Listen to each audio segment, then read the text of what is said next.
화제가 된 이슈를 짚어보는 시간 이슈앤스토리입니다. 양재열 변호사, 하재근 문화평론가와 함께합니다. 안녕하세요. 어서 오십시오. 안녕하세요. 반갑습니다. 자, 첫 소식이 좀 무겁습니다. 서울 강서구에서 발생한 알바생 살인 사건에 대한 이 전 국민적인 공분이 커지고 있습니다. 어제 있었던 국회 서울경찰청 국정감사에서도요, 이 사건이 쟁점으로 떠올랐는데 영상을 준비했습니다. 보시죠.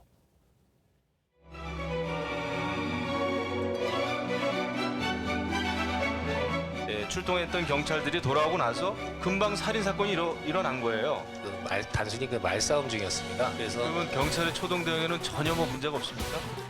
PC방 직원하고 시비 중이다 하는 게 이제 112 신고의 내용이었고요. 급박하거나 이렇게 상황이 아닌 상황에서 현장 종결이 된 중재를 해서 끝난 사건이고, 강서 PC방 사건 초동 조치에는 문제가 없습니다. 현재까지는 1차 신고 때는 말싸움이었기 때문에 현장 직원은 거기서 중재하고.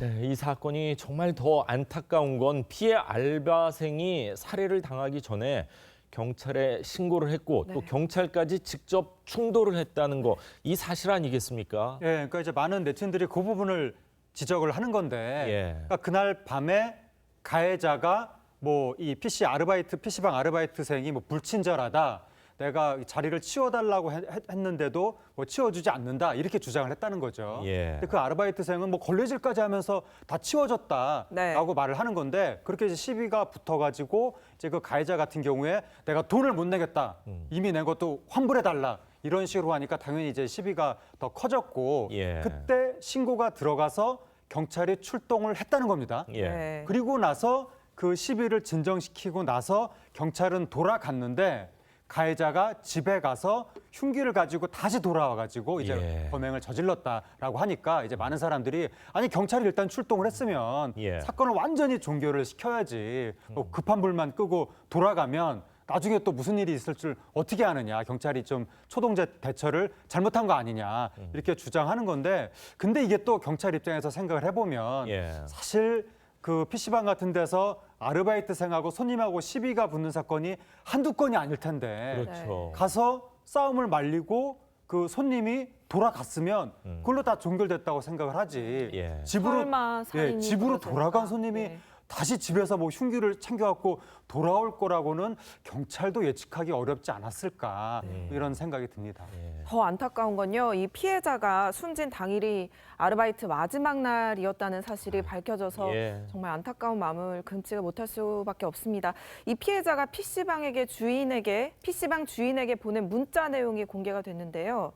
죽이겠다는 협박을 당한 사실이 공개가 됐어요. 그러니까 이게 아르바이트생이 그 PC방 업주에게 문자를 보냅니다. 아, 조금 전에 7시 반쯤에 목에 좀 뭐 문신 같은 걸 또 안경 쓴 손님이어서 굉장히 좀 험하게 업무 방해를 했다. 그리고 경찰 불러라, 돈 환불해 달라, 이런 요구도 했었고, 나중에 다시 찾아오겠다, 그리고 죽여버리겠다는 말을 했다라는 얘기가 나왔잖아요. 근데 절묘하게도 이게 현실이 돼버린 거 아니겠습니까? 맞습니다. 사실. 그래서 이제 많은 분들이 좀 안타까워하고 경찰이 제대로 일을 못한 게 아니냐라는 지적을 하고 있는데, 일단 경찰에서 처음 출동을 했었을 때는 저 문자를 저렇게 봤다는 내용을 몰랐다는 거거든요. 그건 이제 업주에게 보냈던 거였기 때문에. 근데 그런 겁니다. 결국 경찰이 자체 수사를 해봐야겠지만, 싸움이 종료가 됐더라도 이 아르바이트생이 문자로 업주에게 보고를 하고 경찰을 부를 정도의 상황이었더라면 조금 어느 정도는 심각하지 않았을까. 단순한 아주 가벼운 말다툼은 아니었을 거 아니에요. 그러니까 경찰이 봤었을 때 이게 그냥 끝날 만한 정도의 상황이었느냐라는 그 상황 판단에 대한 자체, 뭐 재조사 같은 것들이 있어야겠죠. 그렇군요.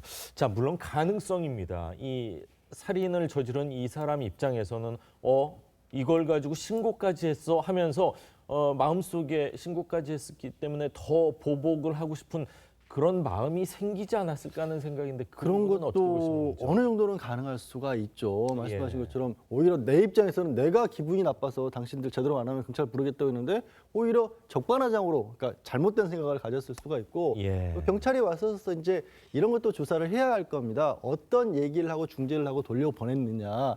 뭐 단순하게 그냥 그만들 하라고 얘기를 한 건 정도냐 아니면 뭐 누가 조금 부추길 수 있는 그런 얘기까지는 혹시라도 나온 게 있는지 예. 그런 부분도 조사를 해야겠죠. 네. 지금 여론이 더 뜨거운 거는요. 가해자 동생의 공모 여부 의혹이 있기 때문입니다. CCTV가 공개가 됐는데 경찰은 동생이 공범이 아니라면서 뭐 풀어줬죠. 예, 경찰은 지금 동생이 공범이 아니라고 하고 있고. 왜 그런가요? 이게 이제 그 공개된 CCTV에 보면 예. 그 동생이 형은 이제 집으로 돌아갔잖아요. 흉기를 가질러. 동생이 PC방 근처에 있다가 PC방 직원이 나오는 것을 보고 형이 있는 쪽으로 이렇게 가는 듯한 영상이 하나가 나온 거예요. 예. 그러니까 사람들이 동생이 앞에서 망을 보고 있다가 직원이 나왔다는 것을 형한테 알려주러 간 것이 아니냐.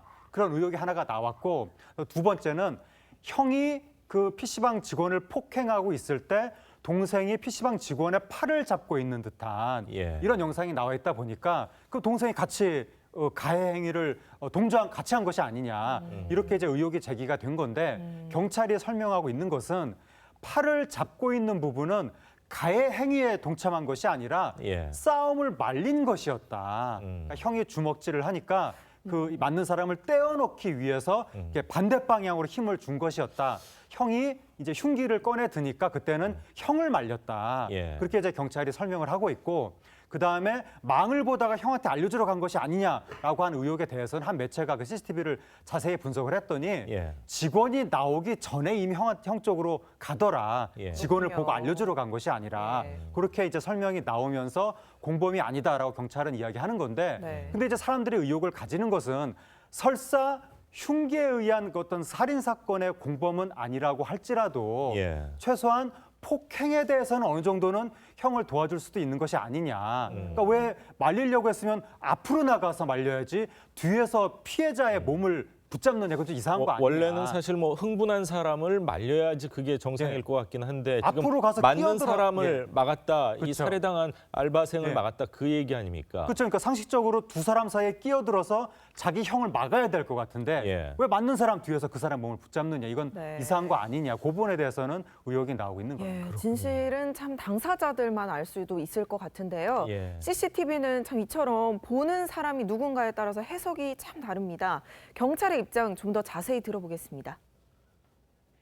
저희가 이제 CCTV 영상이나 목격자, 피의자 진술 또 여러 가지 상황을 종합할 때 이제 피의자 동생을 공범으로 보기 없다라고 이제 판단을 했습니다만은 그 의혹이 제기된 부분에 대해서는 좀 더 세밀히 해서 공범 여부도 면밀히 좀 살펴보고 있는 그런 과정이고요. 네, 지금 뭐 여러 가지 상황상 CCTV 화면 상태가 굉장히 안 좋은 것 같습니다. 그리고 가해자 동생의 진술을 많이 좀 경찰 입장에서는 들은 거 아닌가 이런 생각이 드는데 어떻게 보이셨는지요? 그러니까 이제 경찰이 사건이 굉장히 커지다 보니까 이 부분을 해명을 하기 위해서 비교적 빨리 이런 상황 판단을 하고 설명을 한 것 같은데 예. 네. 그게 어떻게 보면 저는 좀 약간 더 분노, 공분을 좀 부추긴 게 아닌가. 좀 더 네. 충분한 시간 여유를 가지고 했었으면 좋지 않을까. 물론 이제 경찰이 잘못했다라고 지금 얘기하기는 어려워요. 근데 다만 어떤 부분을 지적하고 있냐면 동생이 지금 약간 피해자가 맞고 있을 때 도와주는 것처럼 비치는데 그때 CCTV가 워낙 흐릿하니까 이게 때리는 건지 아니면 흉기를 쓴 건지도 잘 모르겠다는 거고 애초에 문제가 돼서 시비가 일어났을 때 보면은 분명히 가해자가 굉장히 난동을 피우고 있는데 옆에서 동생이 그걸 말리거나 하지 않았거든요. 같이 가담하는 것처럼 보이기도 했었기 때문에 예. 그럼 어느 정도 이 폭력 사건 전체 아까 말씀하신 것처럼 어떤 극단적인 일까지는 아니더라도 중간에는 사실은 도와줬던 게 아니냐는 의혹을 이제 네티즌들이 제기를 하고 있는데 예. 다만 이런 부분에 있다고 합니다. 이 CCTV 자체가 우리 이제 센서가 있어 사람이 움직일 때만 가동하는 거 있지 않습니까? 예, 그렇기 예. 때문에 실제로는 한 2분 30초 정도 간격이 있는 영상들인데 그게 이제 언론을 통해 비춰질 때는 쭉 이어진 것처럼 보이기 때문에 또 네. 그게 이제 사람들이 보기에 오해하기 쉽게 구조가 오해 됐다. 소지가 또 그런 있군요. 것도 있다라고 합니다. 예. 지금 또 한 가지 논란이 되고 있는 사실이 가해자가 오랫동안 우울증 약을 맞습니다. 복용했다고 합니다. 이럴 경우에 심신미약으로 판단이 돼서 감형 우려가 나오고 있는데 어떠세요? 그러니까 그런 어떤 이런 사건에서 뭐 정신병이 있었다거나 술에 취했다거나 이런 것이 나올 때마다 혹시 그것 때문에 감형됨이 아니라는 걱정들 많이 하시는데요. 예. 법적으로 심신미약이라고 하는 부분은 그 사건을 저지르는 그 시점에 있어서 내가 어떤 일을 하는지도 잘 모를 정도로 뭔가 문제가 있었을 때지 예. 평소에 뭐 우울증 약을 조금 먹었다고 해서 그 사건 내가 사람을 해치고 있다는 걸 모르고 있을 리는 없지 않습니까? 그렇기 때문에 이게 크게 영향을 끼치지는 않을 거고 다만 아마 뭐 경찰 수사 초기 단계이기 때문에 예. 가해자 입장에서는 조금이라도 유리한 얘기를 하겠다 싶어서 이런 얘기들 진술을 했겠지만 다시 한번 말씀드리면 그게 이제 법원의 판단에까지 영향을 끼칠 가능성이 거의 없습니다. 자, 젊은 알바생 피해자의 문자를 보면요. 가해자가 이미 한 차례 경고성 발언을 하고 집에 돌아가서 흉기를 가져온 정황이 있습니다. 우발적인 범죄라기보다는 그래도 어느 정도는 계획적인 거 아니냐 이런 지적이 있는데 범죄 심리학자의 분석 잠시 들어보시죠. 주변에서 뜯어 말림에도 불구하고 계속 피해자를 상해를 입히는 이런 우발적으로 그냥 흉기 난동 정도로 끝난 상황이 아닙니다. 예. 책임 부분을 좀 줄이기 위해 가지고 지금 뭐 병력을 이용하는 거 아니냐 이런 종류의 의심까지가 뭐 정신질환이 있다고 자동적으로 심신미약이 되는 건 아닙니다. 예, 참 안타깝습니다. 이 악용 사례가 아니라 하더라도 정신질환자로 인해 발생되는 사건 사고들을 빈번해지고 있는데 이젠 현실적인 대책이 좀 필요할 때라 이런 지적이 많습니다. 경찰의 대책 방안은 뭔지 한번 직접 들어보시죠. 강서 PC방 사건은 이 우울증 환자라 그러네요. 다음 통계를 보시면은 정신질환자들의 범죄가 계속 늘어나고 있어요. 이제 국민들이 걱정하는 것은 심신미약 이런 것들로 해서 처벌이 감경되는 것에 대한 그런 걸 좀 보완하기 위해서 내년에 서울시하고 응급구호자 통합지원센터를 설립을 하기로 했습니다. 여기에서는 정신질환자나 자살 기도자 원스톱으로 이렇게 처리하는 그런 시스템입니다. 한번 추진을 해볼까 합니다.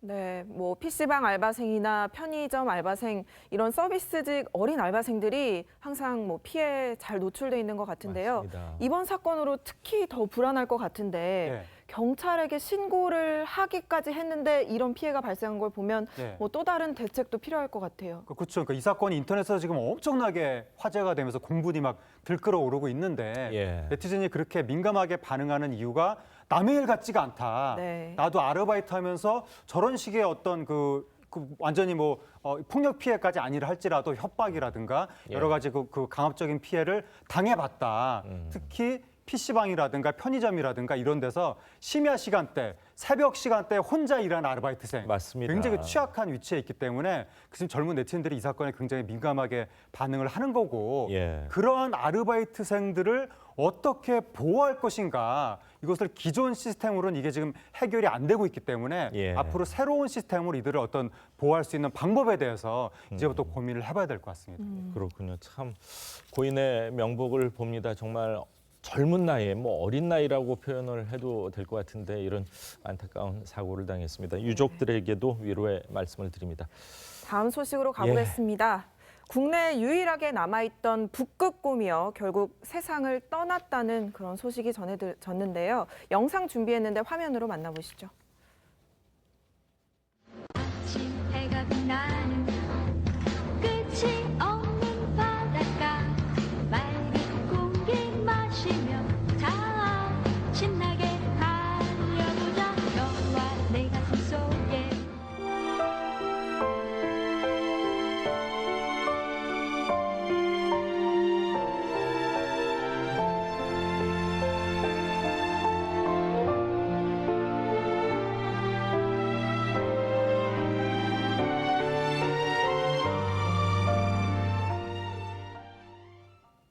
네, 2018년도 이번 여름 유난히 더웠습니다. 북극곰 톰키 입장에서는 우리나라의 이 더위와 싸우느라 얼마나 힘들었을까 하는 생각이 드는데 자, 톰키 환경에 대한 불만의 목소리가 컸을 것 같고 특히 이제 다음 달이면은 영국의 뭐 야생 동물원이라고 해야 될까요? 조금 더 우리나라보다는 환경이 좋은 곳으로 떠날 예정이었는데 예. 엊그제 이런 뭐 안타까운 사고가 발생을 했네요. 예, 우리나라보다 환경이 좋은 곳으로 이제 떠날 예정이었는데 예. 전에 갑자기 이제 죽게 된 것이고 그 전부터 많은 사람들이 항상 염려했던 것이 북극곰한테 너무나 좀 엄혹한 환경 아니냐, 우리나라 동물원 환경이. 그러니까 북극곰이 육상 포유류 중에서 활동 반경이 가장 맞습니다. 넓답니다. 예. 그러니까 넓은 곳을 돌아다녀야 되는 동물인데 우리 안에 갇혀 있으니까. 힘들었겠네요. 예, 그렇죠. 예. 그리고 또 많은 사람들이 항상 걱정하는 게 한국의 여름 날씨.